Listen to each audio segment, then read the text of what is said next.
Welcome back, and very special conversation to start this part of the show. Taimur Baig, MD and Chief Economist at DBS Bank, joining us live here in the studio. Taimur, great having you. Happy New Year. Wishing you a very, very happy 2026. You and your team, of course. How do you place India in terms of the growth roadmap, both from a nominal GDP perspective as well as a real GDP perspective for 2026? Can growth surprise on the upside? Because the last few months, it has. I think that by and large, the blip that we saw in the first 3 quarters of calendar 2025, with some degree of cautious optimism, I think it's behind us. I think that retail sales numbers that you have flagged just a little while ago, particularly with respect to car sales, show that there is purchasing capacity. There is strong enough sentiment to propel the economy into a higher plane, let's say high six-ish, underpinned by robust investment and consumption trajectory for 2026 and beyond. I don't think this requires significant additional policy intervention, like lots of rate cuts, not needed, lots of softs in budget, not needed. I think we have a foundation on the income tax side, on the GST side, on the investment incentive side, and external interest side. Enough ingredients in place to have a fairly constructive backdrop for 2026. We can always talk about spoilers, there are always spoilers, but that's a central scenario. On your question on nominal GDP, we see an uptick. We're not going to see such low inflation that will sort of turn around. In addition to that, the deflator will turn around. So we're looking at a 10% nominal GDP year for calendar 2026 on the back of 9.2% in 2025. So that alone, that 80 basis points upside, adds to our more positivity with respect to the equity market, earnings, and nominal expansion of the economy. But is liquidity becoming an issue as there is that FII, FPI exodus from India? Or do you think it's actually advantaged primary markets, whatever's happening within the IPO markets, and that's where the flows are, moving away? So I'm going to contextualize the FII exodus, and then I'll talk about liquidity. So on the context with respect to FII, to me, it's a very constructive development. Because if you are raising money for India today at the VC side or the PE side, you can point to a lot of successful exits. Nothing beats a track record. And that track record 5 years ago was largely absent. People were investing in India with patient capital, 7-year lock-in, with a great degree of unknown. Will we have successful exits? What we have shown in the last 2-3 years is that once the equity market does well, it paves the way for successful exits, even in a year when the market doesn't do much. And I'm beginning to see when I talk to lawyers in the private space, when I talk to investment bankers, that the positive spillover from a strong equity run-up in 23-24 played a catalytic role in 25, even though the overall market sentiment was unchanged, right? On the liquidity side, I think it's ample. I really don't see that being a constraint when I talk to people in the capital markets at all, that somehow the real rate of return is too high and that is getting in the way of business planning. But isn't the rupee weakness a concern there? The rupee weakness has been somewhat of a concern, but when we look at currency movements around the world and put it in the context, the rupee volatility is very much within the realms of historical standards. Not that big a deal. We go to Southeast Asia, look at Indonesia, which is always, the IDR is seen as somewhat of a comparative in terms of volatility with respect to the INR, far more volatility than the INR. And what should one make of global growth as well?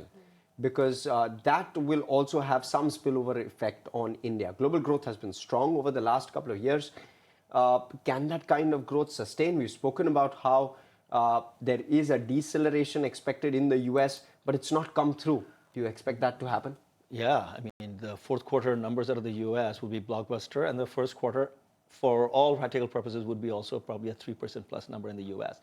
US consumers' balance sheets, by and large, are fairly strong, especially, say, the top 50% of the population, and they are underpinning huge amount of retail sales, huge amount of service consumption, and that is propelling the economy forward. AI investment notwithstanding, that is just a whole different world. We can talk about that later. Globally, I think 2025 showed that we are more resilient than we had given ourselves credit for. I think back in April 2025, the view was the world would be teetering on the brink of an investment and trade-related recession. I think we have looked into Trump's eyes and decided to do things our way. Non-US market growth, according to UNCTAD data, would go through a substantial growth in 2025. When all the 2025 data are available, we'll probably see close to high single digit, maybe 9% expansion in global trade outside the US. To me, that is the key marker going forward. The US will remain somewhat unreliable, unfortunately. Tomorrow we can sign a trade deal. A month from now, Mr. Trump can wake up on the wrong side of the bed and take it away. So the criticality of the non-US supply chain, criticality of non-US demand, Latin America, Middle East, Africa, Europe, Asia, I think that's where we are focusing on. And that looks pretty good. Globally, rates are not too high. Globally, inflation is not a problem. Inflation is only a US-centric issue. That's about it. Policy-driven, US-centric issue. The rest of the world, not a problem. Room for rate easing, room for currency to remain stable, and room for to do deals outside the US, substantial. So let me ask you this. What will dictate money flow across the world, EMs versus the developed world this year? It has to be, again, valuation. It's not liquidity in my view. Liquidity, by and large, is ample. When I went to the US 2 years ago, typically the US investors' question was, is China investable at all? But by the time I started going to the US early last year, people were not asking that question because their valuation screens were flashing bright green as far as Chinese stocks were concerned. They were so beat up. At a certain price, the capitalists will make a move, even if there are geopolitical frictions between countries and economies. And that's what we saw with China. It remains very much an adversary of the US on geopolitical side, but capital has gone to China. Capital has gone to a lot of EM countries that we did not think would receive capital in 2025. Now, having had a fairly stable or rather lackluster year on the equity market side in India, but during that time, earnings have been decent, the economy has grown, and we're expecting more of the same in 2026, the valuation screen for India will start turning green as well. So I expect that when I go for my usual spring visit to the US, there'll be a lot of discussion on India, just like there was a lot of discussion on China a year ago. So that interest, in my view, is going to come almost by definition. But let's come back to the point that you were talking about US and the entire AI capex. The big debate, of course, is whether the capex is going to translate into profits and when will it. But are you worried about this getting a little frothy, the entire AI bubble, the way the Mag 7s are trading? It's frothy in many areas, but the really big companies are not that extraordinarily highly valued. That is the amazing part, that they can justify a high 20s or even low 30s multiple because their revenue growth have been so strong, whether it's Apple or Alphabet or NVIDIA and so on. So I think that from a fundamentals perspective, it doesn't look bubblicious to me. It looks frothy, no question about it. There's a lot of optimism, and there are many spoilers in the horizon. If China starts producing technologies that are almost, if not as good, but almost as good as the ones that are coming out of the US, but at a tenth of a cost, it would have, just like we saw last year, the DeepSeek movement, there could be other DeepSeek movements this year. But the key question to me is this a bit like 2007? That globally we have a lot of lopsided investment into the AI space, that there are a lot of structured products built on leverage, that if the stock prices of these companies fall by 20%, it could have a ripple effect and magnifying impact on global financial markets. There, I'm a little less worried. It doesn't seem like there are lots of CDO squareds that tripped up the global economy in 07, 08 out there built around AI. There is some leverage, particularly in the US retail side, but that is a US-centric problem. That is not a global systemic problem. So to me, I really worry if things look globally systemic. I don't think the AI frothiness bubble, even if it bursts, would create a massive systemic risk around the world. Okay. If one were to talk about US rate cuts in particular, for the moment, the market seem to be pricing in just one rate cut in the US. How likely is that? What's your opinion? And inflation in the US, where do you see the trajectory go? And what impact will both of these have on the global marketplace and global central banks and their policies? Right. Unfortunately, this conversation is so tinged with politics. Of course. And so tinged with event risk. Yes. And questions about quality of US data that it's very hard to have a sensible conversation around this anymore, Sure. right? If we put everything aside and just talk about the US in terms of neutral rate and where the Fed should consider stopping, they should be stopping now, or maybe one more rate cut and they should just stop. Because underlying inflation momentum seems to be in the high 3-ish or low, so around 3, let's put it that way. It's kind of high 2, low 3-ish side.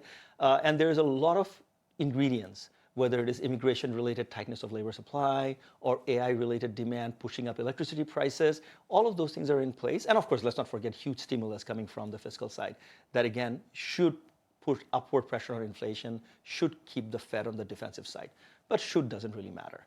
What matters is what would happen if Mr. Trump keeps on putting pressure on the Fed, to the incoming chair, to the board members, and so on. And that, to me, will remain a constant. The Fed will feel very harassed by Trump in terms of reducing rates down to 3%, if not even lower than that, even if inflation were to be in the 3 range. So that then puts a question, what would happen to the curve? Would it steepen substantially because people expect significant long-term inflation?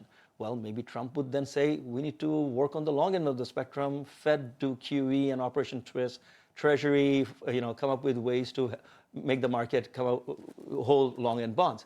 So financial repression, the same thing that India experimented with in the 70s and 80s and gave up, is something that the US is beginning to embrace. So to me, the narrative for 2026 is financial repression.